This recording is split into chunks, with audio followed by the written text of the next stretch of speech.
আমরা কাতারে যারা প্রবাসী আছি তাদের নিয়ে কিছু কথা বলবো এবং সব প্রবাসী ভাইদেরকে নিয়ে আমি আজকে কিছু একটি কথা বলবো যতটুকু সম্ভব আমার ক্ষুদ্র একটি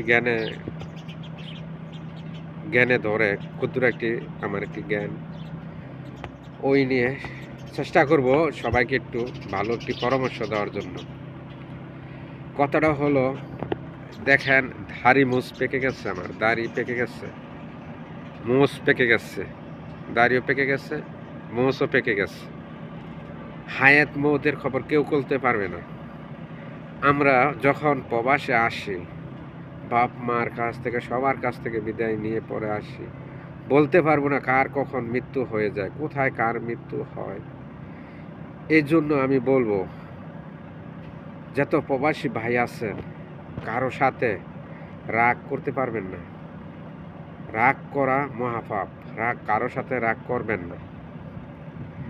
রাগ, আজকে প্রবাসে আছি, কালকে দেশে নাও যেতে পারি, আজকে কাজে গেছি, কালকে সকালে কাজে না যেতে পারি।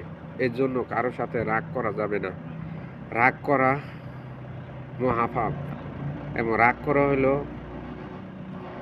সংসার ধ্বংস হওয়ার রাগ।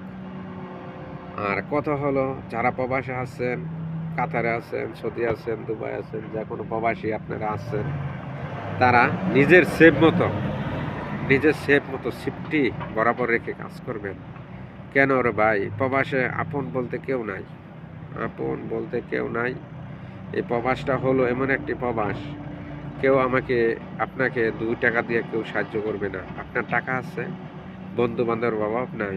এই জন্য বলি, প্রবাসীরা এত কষ্ট করে খাইয়া না খাইয়া টাকা থুবাইয়া ভাই বোনকে, বউ স্ত্রীকে, সবাইকে টাকা দেয়, কিন্তু 2 দিন পরে যখন টাকার মিশিং নষ্ট হয়ে যায়, তাকে টাকার মিশিংয়ের কোনো দাম থাকে না।